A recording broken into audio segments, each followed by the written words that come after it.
Shalom teman-teman, perkenalkan nama saya Shalmita Ananda Malmedi dengan NIM 210611040125, kelas C2, Prodi Akuntansi, Fakultas Ekonomi dan Bisnis, Universitas Samratulangi. Video ini saya buat untuk memenuhi tugas mata kuliah agama yang diberikan oleh dosen pengampus saya, yaitu Enci Victorina Susana Tirayo, SE, MSA, AK. Untuk tema renungan yang saya ambil kali ini yaitu tentang pandangan Alkitab tentang budaya. Mari kita lanjut ke videonya. Shalom teman-teman. Baiklah, untuk renungan saya saat ini saya akan mengangkat tema pandangan Alkitab tentang kebudayaan. Seperti yang kita ketahui, di negara kita tercinta ini banyak sekali beragam suku, budaya, dan adat istiadat yang bisa kita jumpai di daerah-daerah tertentu. Namun ada beberapa daerah, kota misalnya seperti itu, yang kebudayaannya sudah jarang sekali kita lihat, sudah tidak terlalu sering dilakukan. Namun ada beberapa daerah yang masih kental kebudayaannya, masih bisa kita sering lihat, masih sering dilakukan oleh oknum-oknumnya. Nah, kebudayaan itu sudah ada dari zaman Tuhan Yesus, bukan nanti zaman sekarang. Kebudayaan itu sudah ada dari zaman Tuhan Yesus, dari zaman dulu sudah ada dan diwariskan turun-temurun. Namun seringkali kita lihat ada beberapa kebudayaan yang menyimpang dari ajaran Alkitab. Misalnya ada beberapa kebudayaan yang menyembah sesuatu seperti menyembah patung atau menyembah batu atau benda-benda lainnya yang sering orang bilang dianggap keramat gitu, seperti itu. Oke, penyimpangan kebudayaan terjadi misalnya dalam peristiwa Menara Babel, di mana tujuan kebudayaan menyimpang diarahkan untuk penyembahan berhala dan kebanggaan diri atau kelompok.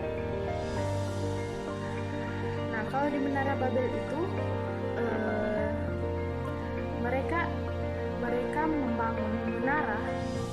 mereka membangun menara, terus mereka menyembah berhala, itu menyembah patung kan, yang dibuat oleh Raja Babel itu mereka disuruh menyembah patung itu. Nah, terus manusia-manusia membuat menara itu karena kesombongan mereka membuat menara ingin menunjukkan bahwa mereka mampu, atau mereka ingin menunjukkan kesombongan mereka kepada Tuhan Yesus. Dengan alhasil Tuhan mengacaukan segala bahasanya dan menghambur-hamburkan mereka kan. Jadi dosa telah menyimpangkan kebudayaan sehingga berpotensi bukan saja untuk tidak memuliakan penciptanya, sebaliknya malah digunakan untuk alat meninggikan diri dan menentang Allah. Memang tidak mudah untuk melihat kuasa dosa itu kelihatan di dalam kebudayaan. Kadang-kadang terlihat dari hasil kebudayaan, seperti patung lalu disembah, musik digunakan untuk memuliakan manusia, dan dosa menyembah dewa-dewi, dan filsafat pun dapat digunakan tidak sesuai dengan firman Allah. Kadang-kadang kuasa dosa terlihat dari cara menggunakan hasil kebudayaan itu. Rekayasa genetika dengan kloningnya menghadapi bahaya ke arah ini, demikian juga penyalahgunaan senjata nuklir.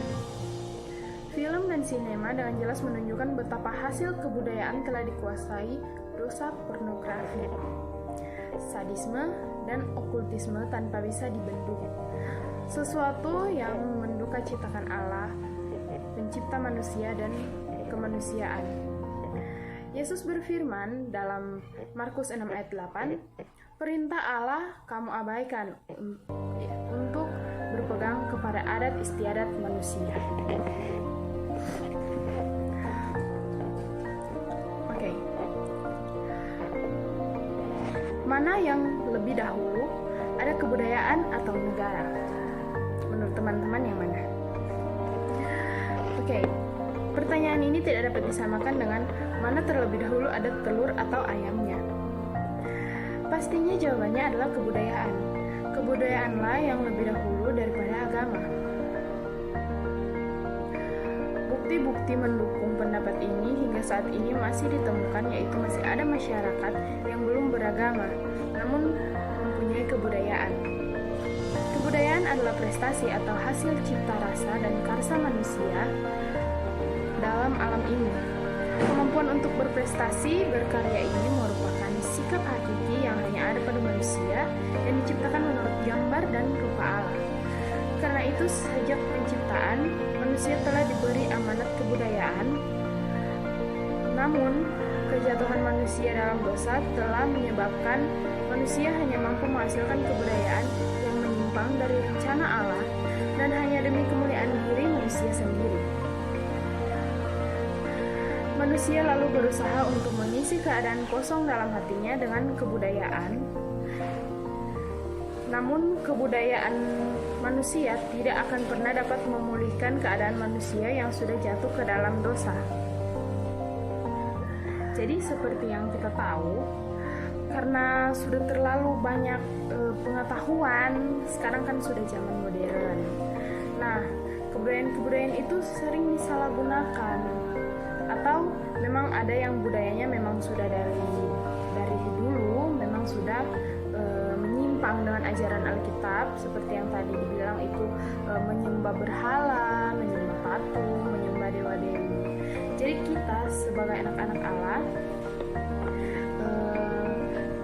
di masing-masing daerah kita mempunyai budaya. Namun memang budaya itu harus dilestarikan. Namun budaya yang seperti apa dulu? Kalau budaya yang seperti tadi itu menyembah patung, menyembah benda-benda keramat, itu salah teman-teman, itu salah dan itu tidak boleh dilakukan dan itu tidak boleh dilestarikan. Karena di dalam Alkitab sudah ada di hukum Tuhan yang berbunyi, jangan menyembah Allah lain di hadapanku. Jadi tidak boleh Allah lain, tidak boleh ada Allah lain, hanya satu, hanya Tuhan saja Allah kita.